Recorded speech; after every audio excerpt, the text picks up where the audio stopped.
hermanos, siendo que vamos a iniciar esta parte que realmente es importante, como todas las demás, y siempre dice la palabra de Dios que el pueblo de Dios es remanente. ¿No les parece? Miren alrededor. Eso no es remanente. Vamos a postrarnos delante de Dios para... El que no pueda postrarse se queda sentado si hay algún impedimento, y los que podemos nos postramos.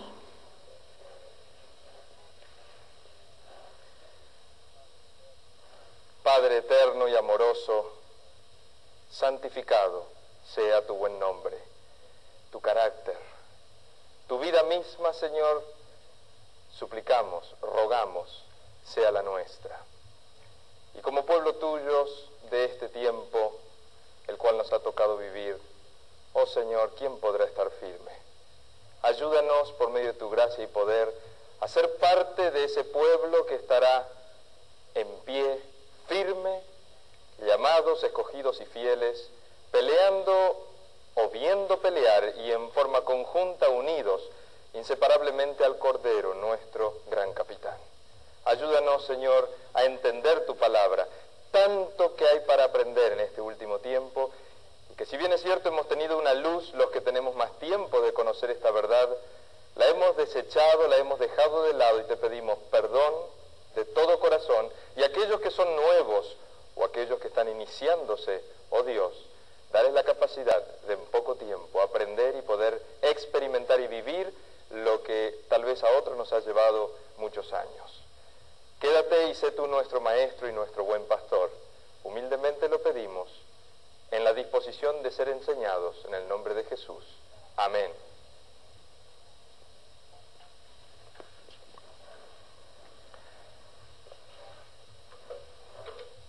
El tema de los eventos finales, hermanos, es un tema tan amplio, pero tan importante. Y queremos analizar, para iniciarnos en esta semana, en lo que vamos a compartir, algunos puntos que puedan ser de base. La profesora Lorenzo estuvo dando las bases del nuevo orden mundial. El doctor Juan Carlos Canale estuvo dando las bases, hoy, especialmente a la mañana, de lo que llega a ser la reforma pro salud en cuestión de los 8 remedios naturales. ¿Qué podemos nosotros encontrar en la palabra de Dios que nos dé la base de cómo entender todo lo que hay para este último tiempo, el tiempo del fin? ¿Qué les parece si nos vamos a la palabra de Dios, que es el manual indiscutible, el manual base de avanzada, el manual que Dios nos ha dado como lámpara a nuestros pies y lumbrera, ¿a qué? A nuestro camino, especialmente en este tiempo tan difícil y tan necesario de luz de parte de Dios. Vamos entonces a Lucas, en el Nuevo Testamento, nos vamos a ir aquí a Lucas, el capítulo 17, versículos 26 al 30. Estas son palabras de nuestro Señor Jesús, Lucas 17, 26 al 30. Como fue en los días de Noé, así será en los días del Hijo del Hombre. Comían, bebían, se casaban y se daban en casamiento, hasta el día en que entró Noé en el arca y vino el diluvio y los destruyó. ¿A cuántos? A todos. Asimismo, como sucedió en los días de Lot, comían, bebían, compraban, vendían, plantaban, edificaban, mas el día en que Lot salió de Sodoma, llovió del cielo fuego y azufre y los destruyó a todos. Así será el día en que el Hijo del Hombre se manifieste. Fíjense que acá el Señor, si bien es cierto habla del día del Hijo del Hombre, Él estaba hablando personalmente con ellos y les estaba hablando de algo futuro. Les estaba poniendo una base para que ellos entendieran. Ellos habían hecho preguntas. El pastor Gambetta ayer en el sermón explicó en forma tan clara el tema de que tenemos que entender cómo el Señor va desarrollando la profecía y cómo aquello que sucedió también va a suceder. O sea, Dios trabaja con profecías que tienen doble cumplimiento o una repetición. Muchas de ellas tiene que entenderse a la luz de lo que ya fue. Fíjense que Dios habla a través de su sierva y dice que puede haber más luz y siempre la luz va en aumento, como la luz de la aurora, ¿no es cierto? Y entonces se basa en lo que Dios ya ha revelado a través de sus apóstoles, de sus siervos, de los profetas. Pero entonces entendamos un poco, si me permiten, aquí mismo en Lucas, adelantamos un poquito más al capítulo 21, versículos 34 al 36, dos versículos. Mirad también por vosotros mismos que vuestros corazones no se carguen de ¿qué? Glotonería y embriaguez y de los afanes de esta vida. Y venga de repente sobre vosotros aquel día, porque como un lazo vendrá sobre todos los que habitan sobre la faz de toda la tierra. Velad pues en todo tiempo, orando que seáis tenidos por dignos de escapar de todas estas cosas que vendrán y de estar en pie delante del Hijo del Hombre. ¿Qué dice el Señor? Que oremos para ser tenidos por dignos. Muchas veces pensamos que por estar en esta iglesia o en esta verdad o por tener alguna posición o por el conocimiento o por alguna cosa especial, ya es como que tenemos entrada directa al cielo. Y acá lo que dice el Señor es: oren, velen en todo tiempo para que sean dignos de escapar de todas estas cosas que vendrán y estar en pie delante del Hijo del Hombre. Y entonces ahí entramos a ver la relación que hay de estar en pie. En el diluvio, mis hermanos y mis amigos, la gente tenían la mente puesta en el trabajo que leímos anteriormente, que estaban casándose y dándose en casamiento, tenían la mente puesta en aquellas cosas no solamente temporales, sino sensuales. Y yo quiero que me acompañen ahora a leer un poquito aquí en el registro bíblico de Génesis, capítulo 6. Vamos a ver cuáles eran aquellas cosas de las cuales nosotros tenemos que aprender. Y estamos haciendo una base por lo siguiente. Todo lo que está hacia el futuro, nosotros si miramos hacia el pasado, lo podemos entender en una forma correcta. Si nosotros no miramos hacia el pasado, pero el pasado de lo que Dios dice, no lo que los hombres dicen.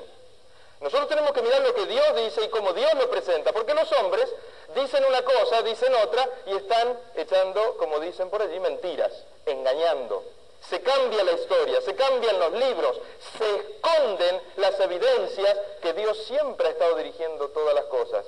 Dios pone y quita reyes, pero el ser humano y el que está detrás, en lo malo de este gran conflicto de los siglos, quiere hacer creer de que Él es el que pone y quita los reyes, que la historia está de acuerdo a sus principios y que la gente tiene que entender lo que Él quiere que se entienda. Y hermanos, por cierto, si Dios nos da la oportunidad esta semana, vamos a ver algunas cosas interesantísimas en relación a los mensajes que Satanás, que el enemigo de Dios, aquel gran engañador desde el comienzo, ha estado compartiendo a través de los supuestos mensajes de la Virgen María o los mensajes de Fátima. ¿Por qué decimos supuestos? Porque al estudiar la palabra de Dios encontramos la realidad de que los muertos, ¿cuántos saben? Nada. ¿Y que dónde están los muertos? ¿En el purgatorio o en el limbo o en el infierno? ¿O se han ido volando al cielo? Duermen. Ya han sido puestos en olvido, no tienen más parte ni arte de lo que se hace debajo del sol, como lo dice claramente el sabio Salomón. Vámonos entonces a Génesis capítulo 6 y lo vamos a analizar un poquito allí. Estamos hablando de momentos, años, siglos que estaban muy cerca, directamente en relación con la creación de Dios. O sea, estamos hablando allí, al comienzo. Y miren lo que dice acá la palabra de Dios. Génesis capítulo 6. Aconteció que cuando comenzaron los hombres a multiplicarse sobre la faz de la tierra y les nacieron hijas, versículo 2 del capítulo 6 de Génesis, que viendo los hijos de Dios que las hijas de los hombres eran hermosas, tomaron para sí mujeres, escogiendo de entre todas. Y dijo Jehová: no contenderá mi espíritu con el hombre para siempre, porque ciertamente él es carne, mas serán sus días 120 años. Y algunos dicen, ¿cómo 120 años? Si en realidad Noé vivió 900 y algo de años y los hijos de Noé... No, Dios estaba dándole el tiempo que el mundo tendría hasta que se le terminara la oportunidad que venían desde la creación. 120 años, ese será el tiempo. Y ustedes saben lo que ocurrió al cabo de esos 120 años, que hubo un pregonero de justicia predicando y anunciando. ¿Qué ocurrió a los 120 años? Se le terminaron los días a esa población o a esa civilización. Vamos a detenernos un momento y ustedes dirán, como todos lo han estado haciendo, yo también quiero hacerlo, pero no porque uno quiera copiar, sino porque es importante.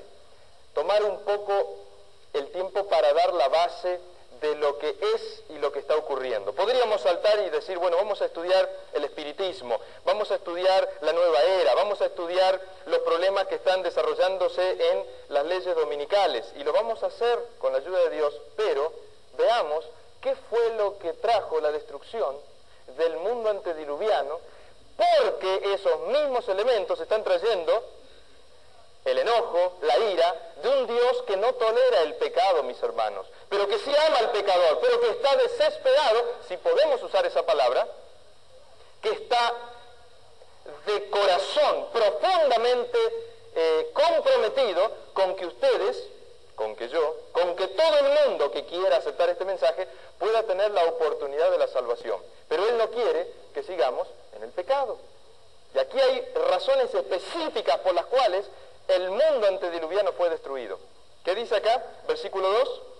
Viendo los hijos de Dios que las hijas de los hombres eran hermosas, tomaron para sí mujeres, escogiendo de entre todas. Ahora bien, se dice que los hombres se manejan o nos manejamos por la testosterona, por los ojos, por la visual. Ahora, estas mujeres, si bien es cierto, vamos a leer algo de lo que Dios dice y el Espíritu Santo dice a través del espíritu de la profecía, eran tomadas por la fuerza, se dejaban y ellas motivaban. El problema del pueblo de Dios a través de todos los tiempos ha sido que, como dice acá, viendo los hijos de Dios que las hijas de los hombres eran hermosas. Pregunto, ¿a ustedes les parece que las hijas de Dios no eran hermosas? ¿Cuánta gente y cuántos muchachos hay hoy día que se acercan y dicen, pastor, acá en esta iglesia no hay compañera para mí? ¿Saben por qué no hay compañera para algunos? Porque no traen 2 o 3 anillos, porque no se pintan los ojos, ¿no es cierto?, que refulgen colores, pero no necesariamente de los pasteles, sino de colores profundos.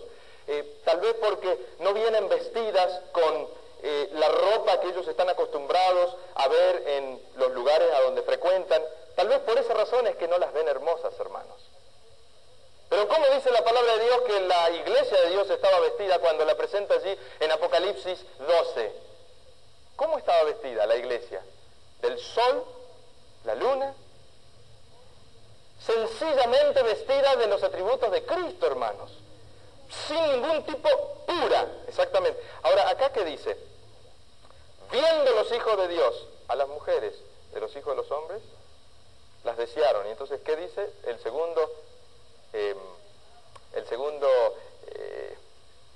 no es sustantivo, sino la acción, el verbo. El segundo verbo que dice, tomaron para sí mujeres. Déjenme que les lea, si ustedes me permiten un momento, el testimonio inspirado de este pasaje de la palabra de Dios. Y lo hago aquí en el libro que se titula y que está bajo el nombre Patriarcas y Profetas, capítulo 7, donde habla acerca del diluvio. Vamos a tocar el tema no solamente de ver las mujeres hermosas, sino cuáles fueron aquellos elementos que trajeron la destrucción del mundo antediluviano, si ustedes me permiten. En el capítulo 7, la página 79 dice: emplearon el oro y la plata, las piedras preciosas y la madera selecta en la construcción de mansiones para sí y trataron de superarse unos a otros en el embellecimiento de sus moradas con las más hábiles obras del ingenio humano. Si van siguiendo, hermano, es interesantísimo esto, ¿no es cierto? Porque así como fue, dijo Jesús, ¿qué más? Así será. Solo procuraban satisfacer los deseos de sus orgullosos corazones humanos y se aturdían en escenas de placer y perversidad. No deseando conservar a Dios en su memoria, no tardaron en negar su existencia. Allí al comienzo, y no era como el tiempo que nosotros vemos y las cosas que vemos hoy día, era un mundo precioso, bello, reciencito salido de las manos de Dios. Tercer punto, adoraban a la naturaleza en lugar de rendir culto al Dios de la naturaleza y glorificaban al ingenio humano, adoraban las obras de sus propias manos y enseñaban a sus hijos a postrarse ante imágenes esculpidas. ¿Qué les parece? Idolatría. Cuarto punto, construyeron altares a sus ídolos en los verdes campos y bajo la sombra de hermosos árboles, bosques extensos que conservaban su follaje siempre verde. Eran dedicados al culto de dioses falsos. A estos bosques estaban unidos bellos jardines con largas y sinuosas avenidas adornadas de árboles, cargados de frutos y de toda clase de estatuas, todo lo cual estaba provisto de cuanto podía agradar a los sentidos y fomentar los voluptuosos deseos del pueblo y así inducirlo a participar del culto idólatra. Hermanos y amigos, para entender lo que fue hay que entender que a poco tiempo de Dios haber creado al hombre, Caín, si bien es cierto Adán y Eva habían pecado, Caín fue el primer detractor y que se aventó, se enfrentó, se desconectó de la comunión con Dios y no quiso a mano alzada tener nada que ver con Dios. Y se fue. Y ustedes saben lo que dice la palabra de Dios. ¿Qué es lo que él hizo cuando él se fue? Cuando salió de la presencia de Dios, ¿qué fue y hizo? Una ciudad. Y en la ciudad, acá está diciendo claramente, miren lo que dice, leo de nuevo esa última parte. Todo lo cual estaba provisto de cuanto podía agradar a los sentidos y fomentar los voluptuosos deseos del pueblo y así inducirlo a participar del culto idólatra. ¿Qué significa esto de fomentar los sentidos? ¿Qué tienen las ciudades hoy día? Cuando vamos en una ciudad, nocturnamente pasamos en medio de la ciudad, hay luces, hay imágenes, hay cosas que atraen los sentidos, que atrae la visión, la gente mira y le atrae la comida, los distintos shows que se están presentando, y acá dice fomentar los voluptuosos deseos del pueblo. ¿Y el pueblo qué deseos tenía? El pueblo de Dios, que estaban alejándose de Dios, dice que vieron en las hijas de los hombres algo mejor, algo más lindo. No es que las hijas de los hombres fueran más lindas que las hijas de Dios, pero el corazón cuando empieza a desprenderse de Dios, empieza a ver que en el otro lado, que del lado del pecado, que del lado de lo que Dios ha llamado prohibido, hay algo mejor. Y eso es lo que le pasó a Adán y Eva. Quinto, los hombres eliminaron a Dios de su mente y adoraron las creaciones de su propia imaginación, y como consecuencia se degradaron más y más. El salmista describe el efecto producido por la adoración de ídolos sobre quienes la practican. Como ellos son los que lo hacen, cualquiera que en ellos confía. Los adoradores de falsos dioses revestían a sus deidades de cualidades y pasiones humanas y rebajaban así sus normas de carácter a la semejanza de la humanidad pecaminosa. Como resultado lógico, se corrompieron. Y vio Jehová que la malicia de los hombres era mucha en la tierra y que todo designio de los pensamientos del corazón de ellos era de continuo solamente ¿a qué cosa? Al mal. Y corrompióse la tierra delante de Dios y estaba la tierra llena de violencia. La poligamia había sido introducida desde temprano contra la divina voluntad manifestada en el principio. El Señor dio a Adán una mujer, revelando así sus órdenes, pero después de la caída los hombres prefirieron seguir sus deseos pecaminosos y como resultado aumentaron rápidamente los delitos y la desgracia. No se respetaba el vínculo matrimonial ni los derechos de propiedad. No sé si ustedes se dan cuenta que esto ocurrió antes del diluvio y que parece que estamos leyendo el diario actual.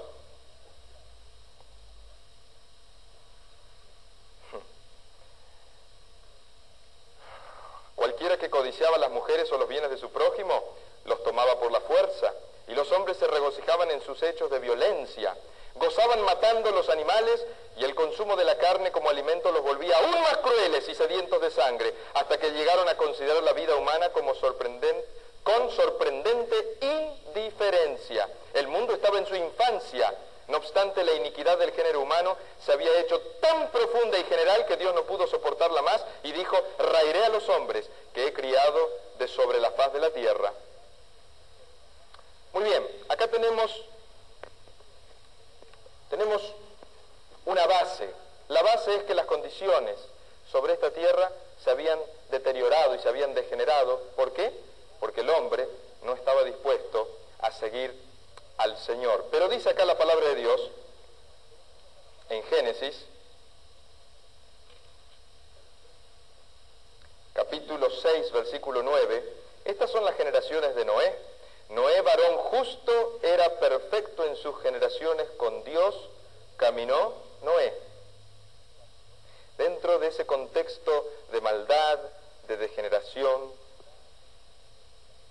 de separación de Dios, había un hombre, y parece ser que una familia, que estaba dispuesto a mantenerse puro, a mantenerse separado del contexto que lo estaba rodeando. Y Dios lo llama varón justo y perfecto. Volviendo un poquito atrás, dice que la gente de su entorno allí, los que no estaban caminando en un camino de perfección y de justicia para con Dios, y no es que Noé haya sido perfecto de tal forma que él no tenía ningún tipo de problema o pecado, o que era un hombre que nunca había cometido algo erróneo. Dios, ¿cómo lo llama?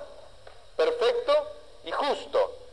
Porque Dios tiene, de acuerdo a su captación, que es una captación mucho más profunda y más hermosa de lo que nosotros podemos captar, Dios entiende de que aquel que se deja dirigir por Él está en justicia y está en perfección, siempre y cuando estemos en su voluntad.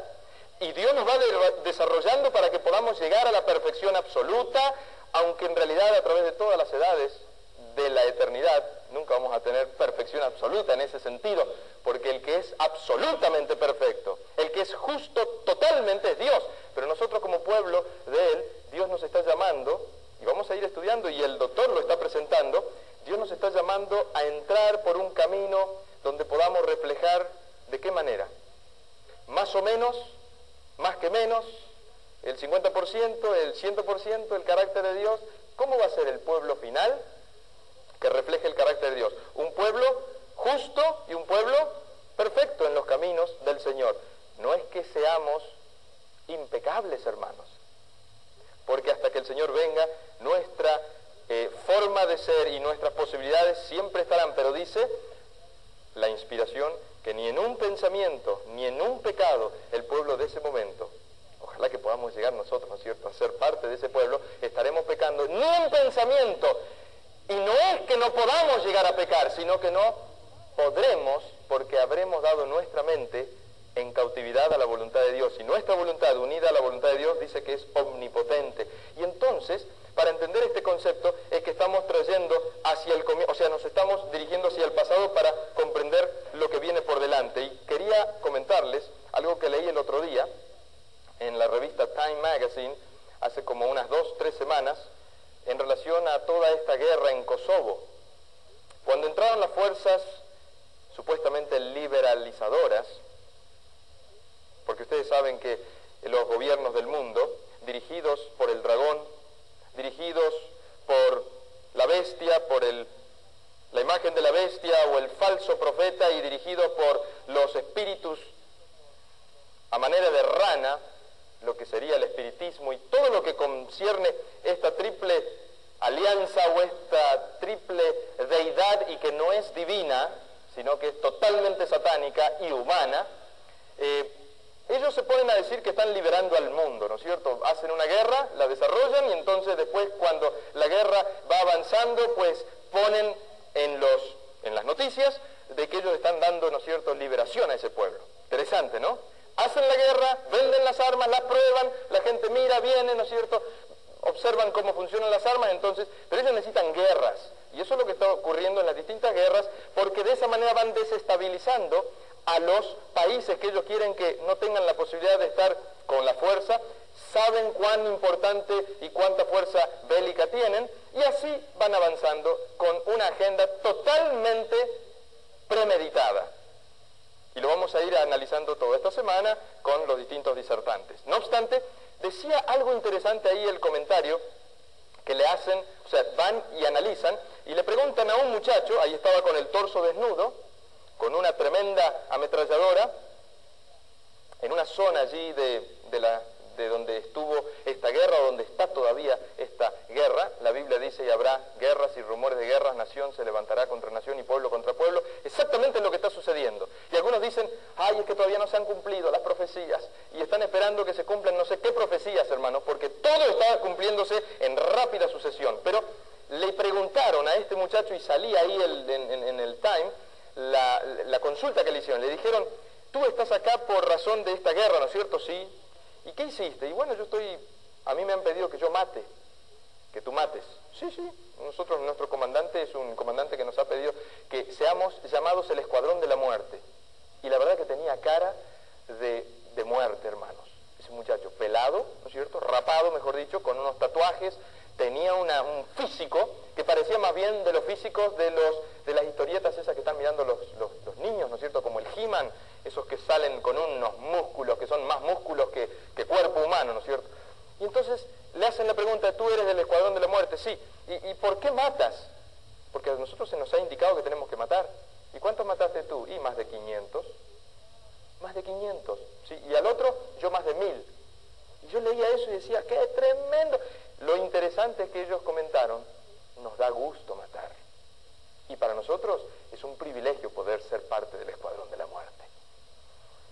¿Qué dice lo que leíamos del espíritu de la profecía? En el tiempo antiguo era como que les gustaba hacer todo eso, porque Satanás va poniendo en la mente de aquellos que están siendo dirigidos por él, todos sus atributos, sus pensamientos, se vuelven demonios encarnados.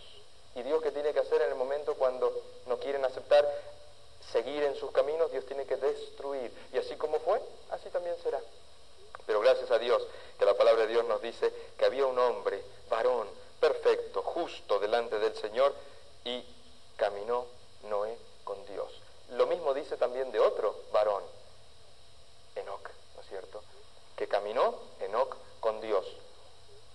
Pero lo que decía ahí Jesús, donde estábamos leyendo en San Lucas, dice que también, como fue en los días de Noé, se estarían dando en casamiento, y que también dice, como fue en los días de ¿quién?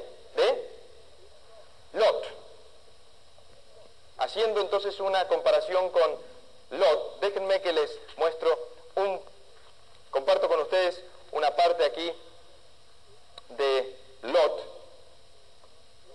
porque esta semana vamos a hablar algo, y si bien es cierto, a veces uno piensa, bueno, sería lindo que esto lo pudieran escuchar muchos de los hermanos, como les decía al comienzo, es remanente. El Señor se gozaba en hablarle a sus discípulos, ¿saben? Y la mayor parte de sus grandes enseñanzas, ¿a quién se las dio?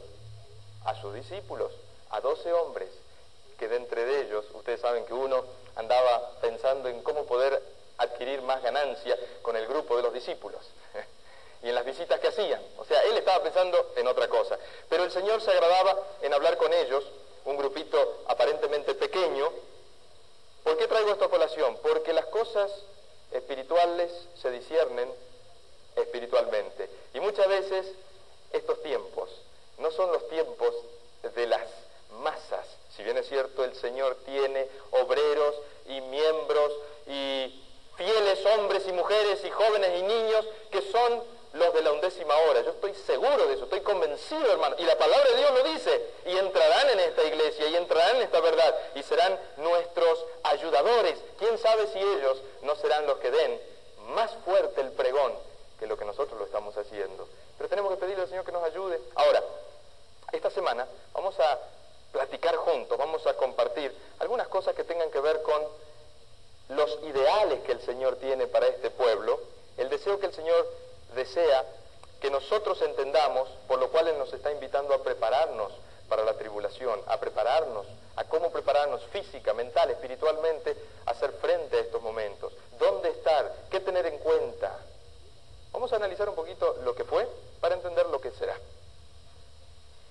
Es interesante, cuando uno estudia el espíritu de la profecía, y lo decimos para los que entienden lo que es el espíritu de la profecía, pero para los que de repente no lo entienden, ¿qué es el espíritu de la profecía, hermanos?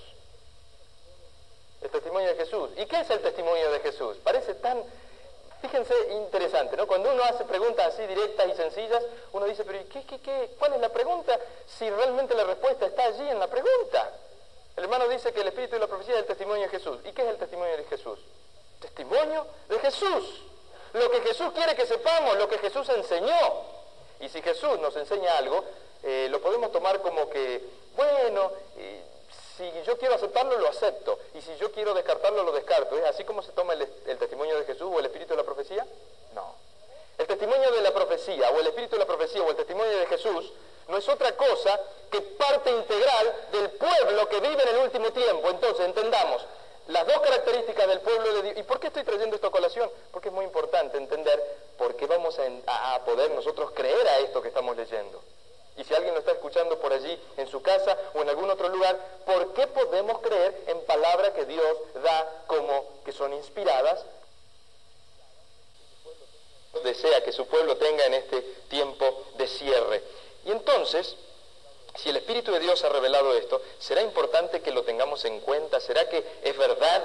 Es tan verdad como la palabra de Dios, hermanos. Porque es palabra de Dios. Cuando Dios revela algo, es palabra de Dios. Ahora, fíjense qué interesante, porque Él conoce lo que fue y no hay nada que se le escape al Señor. Y tenemos que aprender.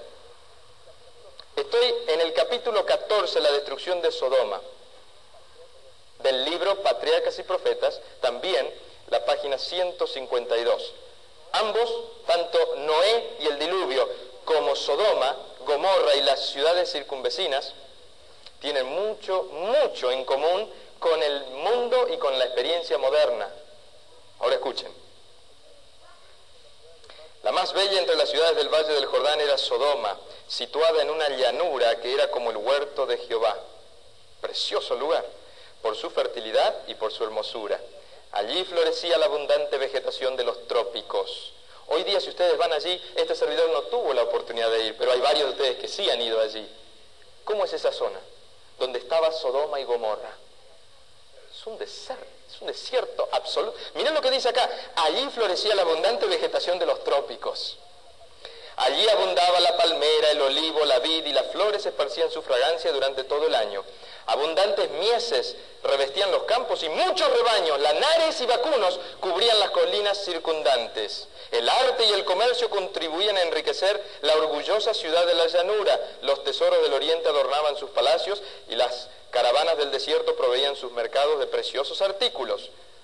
Ahora, la inspiración, no necesariamente la historia de este mundo, porque la historia de este mundo está en cada época, en cada tiempo, han estado los que se han dedicado a forjar la historia.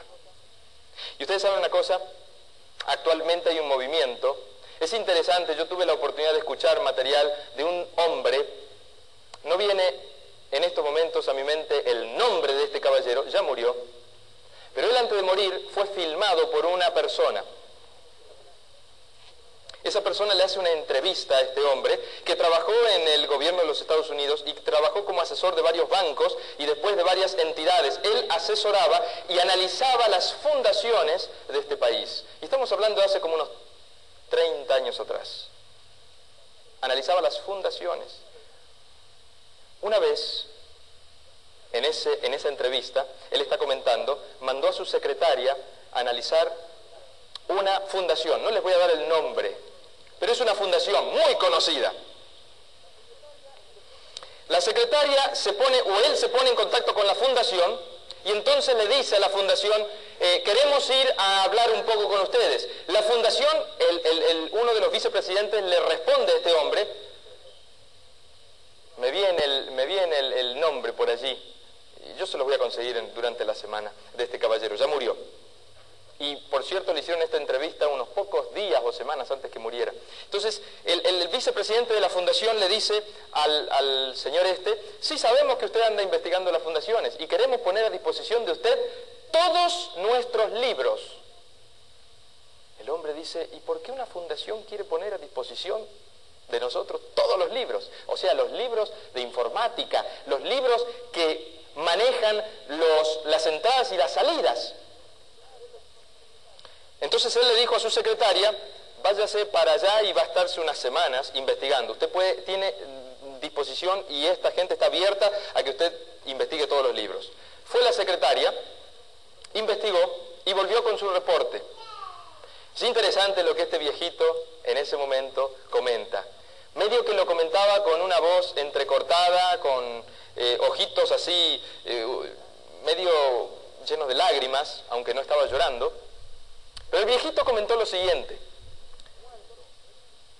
¿Cuándo? ¿Será que se va a caer esto? El peso de este material es evidentemente demasiado, lo vamos a poner acá. Cuando la secretaria va allá e investiga todo, no podía dar crédito a lo que ella estaba encontrando.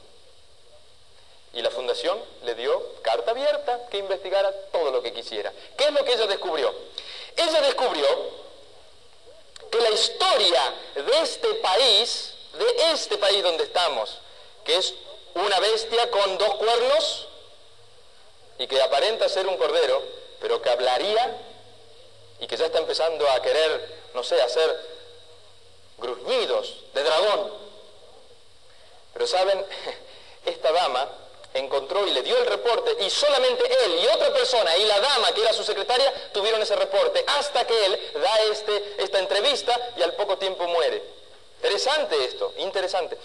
Ella descubrió que había planes bien orquestados, pero bien orquestados, que vienen de hace muchos años atrás, no de 30, sino que estamos hablando de 100 y de 200 años, pero que se vienen plasmando en forma directa en estos últimos tiempos, de hacer que la historia de este país sea totalmente transformada. ¿Y qué hicieron? Llamaron a los mejores historiadores, y de esto estamos hablando en los años 1920 o 1930 y algo, llaman a los mejores historiadores y le dicen, nosotros necesitamos las fundaciones, ¿no es cierto?, que ustedes cambien el curso de la historia, que empiecen a enseñar en las universidades y en los colegios otra historia que no sea la historia que realmente fue. Ese primer grupo desistió absoluta y completamente. Ellos no entraron por el convenio. ¿Y saben lo que hicieron entonces? Dijeron, está bien, porque esta gente tiene disposición a esperar, así sean siglos. Interesante como Satanás viene, pero ahora se le está terminando el tiempo al enemigo de Dios, al dragón. Y dice que cuando él se diera cuenta que le quedaba poco tiempo, ¿cómo irían las cosas? En rápida sucesión. Entonces yo dije, está bien, si estos no quieren, empezaremos una generación desde abajo. Y les enseñaremos y les daremos sus becas y los mandaremos a los mejores colegios, y entonces tendremos a un grupo de historiadores que dirán lo que nosotros queremos que digan. Ella se encontró con todo eso y investigaba.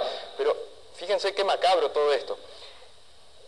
Lo peor del caso que para ella, esa mujer, supongamos que fue una mujer del mundo, que no tenía el conocimiento que nosotros podemos tener de acuerdo a la palabra de Dios, cuando se entera de que este país no solamente cambió la historia, y que es la historia que va presentando en los libros, historia que va en contra de la verdad, hermanos, en contra de la palabra de Dios.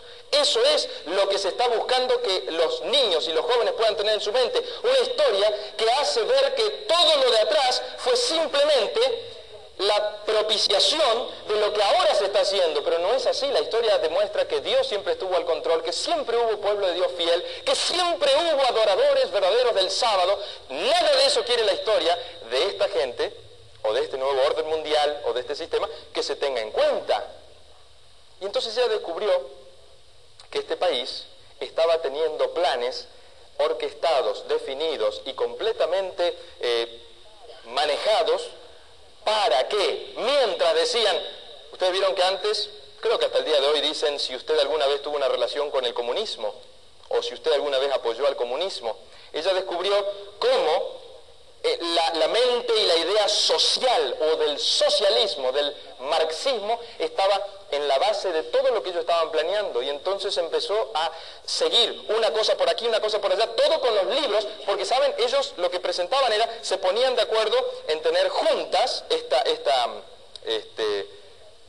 fundación, y entonces no le llamaban juntas, en inglés un nombre especial, ¿no es cierto? Tenían esos momentos y dictaminaban aquellas cosas, o sea, planificaban algo, y si le fallaba decían, bueno, tenemos que hacer esto. Iban analizando lo que era, tal cual, lo que fue para lo que sería. Iban analizando lo que fue el resultado, y entonces, bueno, acá tenemos que hacer un ajuste porque, bueno, esta gente no está dispuesta a seguir con el plan que tenemos, entonces vamos a hacer con los niños y lo vamos a seguir. Ay, cuando ella termina de ver todo eso, ella dice, pero entonces estamos viviendo en una ficción. Nosotros acá estamos creyendo de que vivimos en un país libre, estamos creyendo que vivimos en un país que es cristiano, este país es ateo, este país es espiritista. No lo decía con esas palabras, sino que lo decía, es un país que cree en los espíritus, que cree en esto, que cree en lo otro, y que la gente que está controlando todo esto no son los que nos muestran por delante. Y vino y le dio el reporte es largo, es interesantísimo ver los detalles, lo que cuenta el viejito porque él era un asesor de la parte económica de las fundaciones. Él tenía que saber, poder dar un reporte y decir, esta fundación está por esto y esto y esto y esto, y está usando su dinero en esto y en esto, y están logrando estos objetivos. Nada más. Pero esta fundación, con gusto le dijo, venga y analice.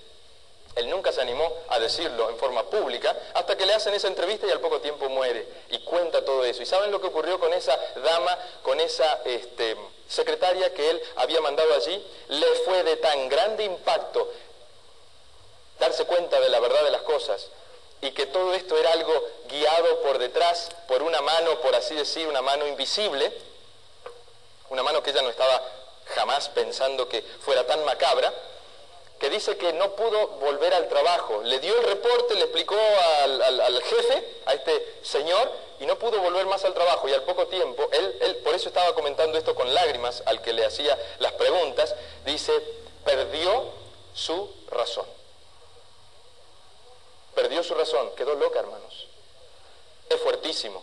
¿Y saben? Él comentó otras cosas, que si alguno de ustedes sabe inglés y con tiempo me lo pide, podemos compartir este material, está en video. Yo les puedo asegurar que cuando uno sabe el devenir del plan de Dios a través de todas las edades y cómo Él quiere culminar con un pueblo que sea llamado, elegido y fiel, todos alistados en el ejército del Cordero, también Satanás tiene un plan y tiene un pueblo y tiene un ejército que se está alistando y que se ha alistado siempre del lado del dragón. ¿Qué dice Apocalipsis 13? Ahí el versículo, ¿cuál es? El 8, que todos adorarán a la bestia, al dragón, a su imagen, todos, menos ¿quiénes? Los que están anotados en el, ¿qué?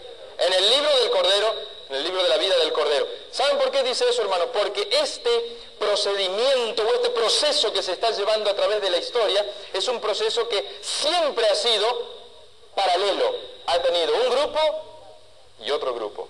El grupo de los hijos de Dios y el grupo de los hijos de los hombres. Y acá no es ningún tipo de secreto que los hijos de los hombres vieron en las hijas, o sea, en los hijos de Dios, los que eran fieles a Dios, vieron en las hijas de los hombres que eran más hermosas, porque lo dice claramente el apóstol Pablo, cuando él dice, sálganse del mundo y de la corrupción y apártense, sean un pueblo separado, entonces yo tomaré a mí mismo. ¿Se acuerdan? En Corintios, lo podemos leer después. Ahora,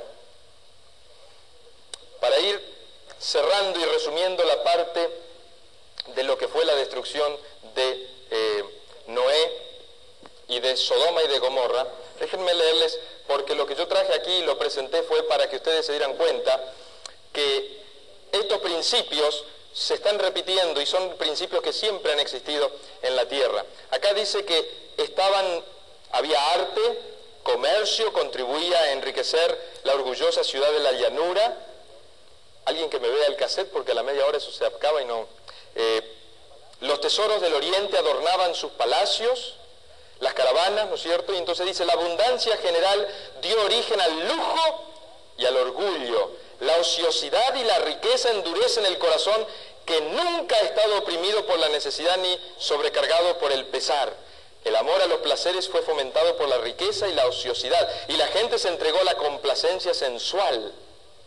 ¿Sí entienden por qué razón es que Dios tuvo que destruir a esas ciudades? Porque dice que la abundancia, el lujo, dio lugar al orgullo, a la ociosidad, y que el corazón se le endureció por no tener que pasar por necesidad. Entonces, cuando alguna vez somos frutos de la necesidad o pasamos por momentos de dificultad, recordemos estas palabras: nada desean los hombres tanto como la riqueza y la ociosidad, y sin embargo estas cosas fueron el origen de los pecados que acarrearon la destrucción de las ciudades de la llanura. La vida inútil y ociosa de sus habitantes los hizo víctimas de las tentaciones de Satanás. Desfiguraron la imagen de Dios y se hicieron más satánicos que divinos. Tal cual, allí está, ¿no es cierto?, lo que decíamos. Fueron representando a su jefe. La ociosidad es la mayor maldición que puede caer sobre el hombre, porque la siguen el vicio y el crimen, debilita la mente, pervierte el entendimiento y el alma. Satanás está al acecho, pronto para destruir a los imprudentes cuya ociosidad le da ocasión de acercarse a ellos bajo cualquier disfraz atractivo. Nunca tiene más éxito que cuando se aproxima a los hombres en sus horas ociosas. ¿Conocen el dicho? Mente desocupada. Pero ustedes saben que la mente nunca está desocupada, ¿verdad? O sea, o está para un lado o está para el otro. Y Jesús ya lo dijo: el que no está conmigo, contra mí es. Reinaban en Sodoma el alboroto y el júbilo, los festines y las borracheras. Cuidado que no se carguen de glotonería, dice la palabra de Dios. Las más viles y más brutales pasiones imperaban desenfrenadas. Los habitantes desafiaban públicamente a Dios y a su ley, y encontraban deleite en los actos de violencia. ¿Se dieron cuenta que era lo mismo del tiempo antediluviano? Y no sé si les parece que es algo parecido a lo de hoy día. Hace unos años atrás hubo una manifestación de los homosexuales. Hermanos, ¿ama Dios a los homosexuales? ¿Sí o no? ¿Están seguros que ama Dios a los homosexuales? Claro que sí, los ama. Pero Dios no tolera la homosexualidad. El pecado de la homosexualidad, el pecado del lesbianismo es pecado con todas las de la palabra. Y si no, ustedes lo pueden buscar allí en Romanos, lo pueden buscar en toda la Biblia, y Dios dice, miren, ¿Dios ama al borracho? Sí, hermanos. ¿Ama al adúltero o a la adúltera? Sí, hermanos. ¿Ama al mentiroso? Sí, los ama. Pero no va a tolerar si ellos no se arrepienten y aceptan el remedio que Dios tiene para ese problema, porque el pecado es algo que Dios no va a introducir jamás en la santidad, pero sí va a introducir a pecadores renovados y renacidos. ¿Por qué traigo esto a colación? Por lo que dice acá. Dice: los habitantes desafiaban públicamente a Dios y a su ley, de tal forma que ustedes ya saben lo que ocurrió cuando los ángeles quisieron salir, ¿no es cierto?, y cuidar a Lot, o mejor dicho, que extendieron la mano y entonces lo introdujeron. Aunque tenían ante sí el ejemplo del mundo antediluviano y sabían cómo se había manifestado la ira de Dios en su destrucción, sin embargo seguían la misma conducta impía. ¿Será que hoy día la gente sigue la misma conducta impía que Sodoma y Gomorra? Cuando Lot se trasladó a Sodoma, la corrupción no se había generalizado, y Dios en su misericordia permitió que brillasen rayos de luz en medio de las tinieblas morales. Cuando Abraham libró, y entonces cuenta la liberación que Abraham hace de esos que habían sido cautivos por los reyes de la llanura. Ahora escuchen bien. Noé fue encontrado justo y perfecto delante de los caminos del Señor. Vivía apartado, lo llamaban el loco, el fanático. Y ayer una hermana me dice lo siguiente: interesante, porque al arca entraron solamente los locos y los animales. Estuvo interesantísimo ese comentario. Entonces seamos de esos, entre comillas, locos, que hagamos caso de la voluntad de Dios. Dice, no se había generalizado todavía la maldad. Ahora se acercaba la última noche de Sodoma, ahí sí, ya después de un tiempo, y ustedes conocen lo que habla acerca de lo que ocurrió con Lot. Ya lo dice: las nubes de la venganza proyectaban ya sus sombras sobre la ciudad condenada, pero los hombres no las percibieron. Mientras se acercaban los ángeles con su misión destructora, los hombres soñaban con prosperidad y placer.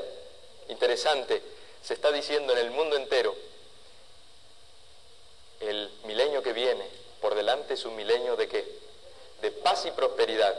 Y digan lo que digan esos mileristas o esos locos fundamentalistas o esos escatológicos o como los llaman o nos llaman los apocalípticos. ¿Nunca los llamaron así apocalípticos a ustedes? ¿Cuántas veces nos han llamado a los que hablamos de estas cosas? Miren lo que dice acá. Dice: pero los hombres no las percibieron. Mientras se acercaban, ellos soñaban con prosperidad y placer. El último día fue como todos los demás que había llegado y desaparecido. La noche se cerró sobre una escena de hermosura y seguridad. Los rayos del sol poniente inundaron un panorama de incomparable belleza. La frescura del atardecer había traído fuera de las casas a los habitantes de la ciudad, y las muchedumbres amantes del placer se paseaban gozando de aquel momento. A la caída de la tarde, 2 forasteros se acercaron a la puerta de la ciudad. Parecían viajeros que venían a pasar allí la noche. Nadie pudo reconocer en estos humildes caminantes a los poderosos heraldos del juicio divino. Y poco pensaba la alegre e indiferente muchedumbre que en su trato con estos mensajeros celestiales, esa misma noche, colmaría la culpabilidad que condenaba a su orgullosa ciudad. Pero hubo un hombre que demostró a los forasteros una amable atención. Y entonces ustedes conocen la historia. Déjenme avanzar hacia... porque habla de la fidelidad y los actos por más sencillos que son de dar cabida y dar hospitalidad. Hermoso. Conociendo Lot el maltrato a que los forasteros estarían expuestos en Sodoma, consideró deber suyo protegerlos, ofreciéndoles hospedaje en su propia casa. Estaba sentado a la puerta de la ciudad cuando se acercaron estos viajeros, y al verlos se levantó para ir a su encuentro, inclinándose cortésmente le dijo: ahora pues, mis señores, os ruego que vengan a la casa de vuestro siervo y se hospeden aquí. Pareció que rehusaban su hospitalidad cuando contestaron: no, que en la plaza nos quedaremos esta noche. Lot había esperado ocultar su intención a los ociosos que estaban a la puerta, llevando a los forasteros a su casa mediante un rodeo. Pero la vacilación y la tardanza de estos, así como la instancia de él, dieron tiempo a que la observaran. Y antes de que se acostaran aquella noche, una muchedumbre desenfrenada se reunió alrededor de la casa. Era una inmensa multitud de jóvenes y ancianos, todos igualmente enardecidos por las más bajas pasiones. Los forasteros se habían informado del carácter de la ciudad y Lot les había advertido que no se atrevieran a salir de la casa por la noche. En ese momento se oyeron los gritos y las mofas de la muchedumbre, que exigía que se sacara afuera a los hombres. Sabiendo Lot que si provocaba la violencia de esta gente podría derribar fácilmente la puerta de su casa, salió para ver si los podía de alguna manera persuadir. ¡Os ruego!, dijo, y miren lo que usó: hermanos míos. No eran hermanos, pero bueno, él les habló de hermanos míos, que no hagáis tal maldad, sirviéndose de la palabra hermanos en el sentido de vecinos. Esperaba conciliárselos y avergonzarlos de sus malos propósitos, pero sus palabras fueron como aceite sobre las llamas. La ira de la turba creció como una rugiente tempestad. Se burlaron de Lot por intentar hacerse juez de ellos, y le amenazaron con tratarle peor de como intentaban tratar a sus huéspedes. ¿Qué querían hacer con sus huéspedes? Querían conocerlo sexualmente. Así que si lo iban a tratar peor, no sé lo que le iban a hacer al pobre Lot. Se abalanzaron sobre él y le habrían despedazado si no le hubiese librado los ángeles de Dios. Los mensajeros celestiales alargaron la mano y metieron a Lot en casa de ellos y cerraron las puertas. Y ustedes saben que después, ¿qué hicieron con las personas esas? Los cegaron. ¿Y qué pasó con esa gente? Cegados, estaban tan enardecidos que a tientas buscaban la puerta. Y estuvieron un rato hasta que se cansaron y después ya se fueron. Dice: aquella última noche no se distinguió porque se cometieron mayores pecados que en otras noches anteriores. Pero la misericordia, tanto tiempo despreciada, al fin cesó de interceder por ellos. Los habitantes de Sodoma habían pasado los límites de la longanimidad divina, el límite oculto entre la paciencia de Dios y su ira. Los fuegos de su venganza estaban por encenderse en el valle de Sidim. Los ángeles entonces le contaron la verdad por la cual habían venido. Y entonces cuenta de que le dijeron a Lot que fuese y le dijera a sus hijos. Él fue y le dijo a sus hijos, y sus hijos, ¿qué dijeron? No, nunca ha sido destruida una ciudad por fuego. Estaban como los otros, nunca ha llovido. Miren lo que dice. Es tristísimo esto para aquellos que están pensando en su familia, ¿no es cierto? La turba ya cansada se había marchado y Lot salió para avisar a sus yernos. Repitió las palabras de los ángeles: levantaos, salid de este lugar porque Jehová va a destruir esta ciudad. Pero a ellos les pareció que Lot bromeaba. Se rieron de lo que llamaron sus temores supersticiosos. Interesante, las mismas palabras, ¿no? Pero ustedes están hablando de algo que no va a suceder. ¿Qué tanto así? Como que sus hijas se dejaron convencer por la influencia de sus maridos. Se encontraban perfectamente bien donde estaban. Paz y seguridad, van a decir, ¿sí o no? ¿No dicen paz y seguridad? Sus hijas no podían ver señal alguna de peligro. Todo estaba exactamente como antes. ¿Qué dice Pedro? Los burladores, todo está como antes, pero ignoran voluntariamente las profecías. No quieren realmente saberlo. Tenían grandes haciendas y no les parecía posible que la hermosa Sodoma iba a ser destruida. Llena de dolor regresó Lot a su casa y contó su fracaso. Entonces los ángeles le mandaron levantarse, llevar a su esposa y a sus 2 hijas que estaban aún en la casa y abandonar la ciudad. Pero Lot se demoraba. Ahora aquí está algo interesante. Vamos a hablar de la salida de la ciudad al campo. Ayer tuvimos una extraordinaria presentación acerca de la abominación desoladora. La profesora Hulda Lorenzo va a ir abundando sobre algunos temas, allegándonos cada vez más al centro de la cuestión de estos tiempos. Y ustedes saben dónde está el centro de la cuestión de estos tiempos. Si tuviéramos tiempo, tal vez hoy no, pero mañana les voy a leer algunas citas. El centro de todo nuestro estudio, donde nos tenemos que clavar, hermanos, ¿saben dónde es? En 2 libros. Daniel y Apocalipsis. Apocalipsis junto con Daniel, Daniel junto con Apocalipsis, y empezar a estudiar y a orar para que el Señor nos revele qué es lo que tenemos que entender para este tiempo. Pero Lot se demoraba, y nuestros hermanos y nuestros amigos se están demorando. Muchas veces porque el tiempo de la salida recién va a ser para cuándo. No. El tiempo de la salida no es para recién cuándo. El tiempo de la salida es hace 120 años, especialmente para los que tienen familia con niñitos. Dice, sálganse, ni una familia en 100 se bendice por vivir en la ciudad. Ahora, hay todo un proceso, y de eso queremos hablar el día que hablemos sobre el tema de la salida de la ciudad al campo. Porque no es, bueno, yo salgo porque escuché allí un predicador fervoroso, fogoso, ¿no es cierto? Dice, no hagan eso. Hay que hacerlo con oración, hay que hacerlo con mucha disposición a ser enseñados por el Señor. Por allí traemos algo que, bueno, ustedes son un grupo, pero para el fin de semana queremos compartir. Tenemos 2 gruesos volúmenes que se titulan, el título no sé, pero ¿cómo es, hermano, por allí? La vida de autosostén en el campo.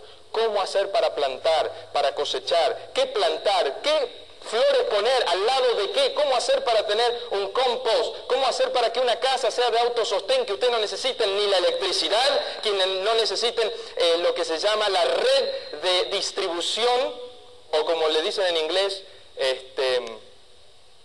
¿cómo se llama esta red? De electricidad, de agua. Bueno, se me fue ahora, pero ya me va a venir, ¿no es cierto? Que ustedes puedan vivir, y yo, con la ayuda de Dios, en un lugar donde no necesitemos más que lo que Dios produce con el agua que Él nos dé, con lo que plantamos. Dice, Lot se demoraba, aunque diariamente se afligía al presenciar actos de violencia, no tenía un verdadero concepto de la abominable iniquidad y la depravación que se practicaba en esa vil ciudad. No comprendía la terrible necesidad de que los juicios de Dios reprimiesen el pecado, o sea, que cortasen el pecado. Algunos de sus cercanos se aferraban a Sodoma y a su esposa se negaba, en el caso de su esposa, se negaba a marcharse sin ellos. O sea, imagínense una madre, ¿dónde quedaban sus hijos? Así, descreídos. No, se burlaron de su padre. A Lot le parecía insoportable la idea de dejar a los que más quería en la tierra.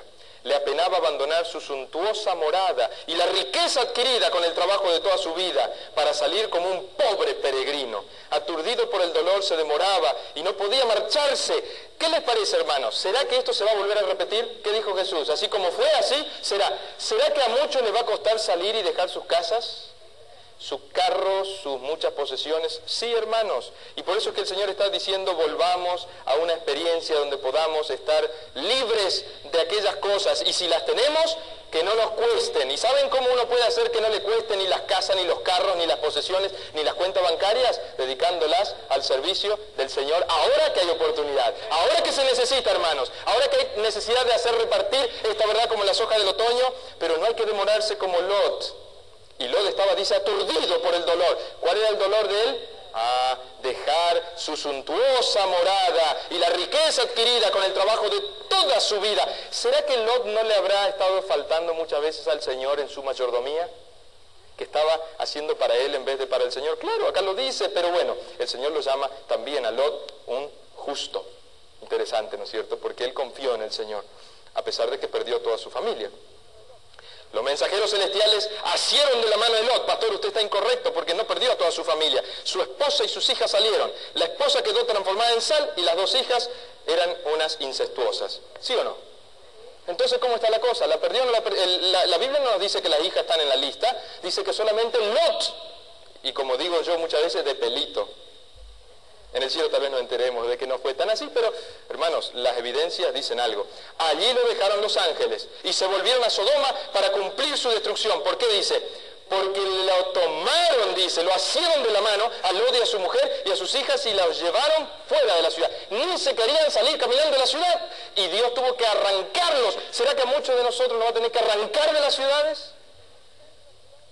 Una vez una persona, amigo, en la conferencia general de esta querida y amada iglesia, me dijo, ¿sabes por qué muchos de nuestros pastores, hermanos, inclusive de aquellos que son administradores en algunas de nuestras instituciones y lugares importantes, no gustan de este mensaje de salir de la ciudad al campo?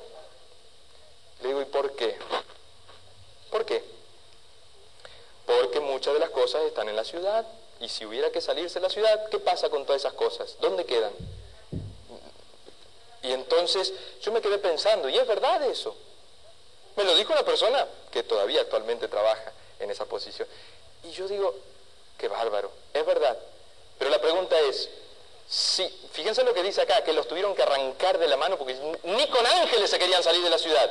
¿Será que nosotros necesitamos que lo mismo ocurra con nosotros o le vamos a hacer caso al plan que Dios tiene de ir buscándonos un lugar, de ir preparándonos y con tiempo? Porque, hermanos, sí es verdad que llegará el tiempo de la huida.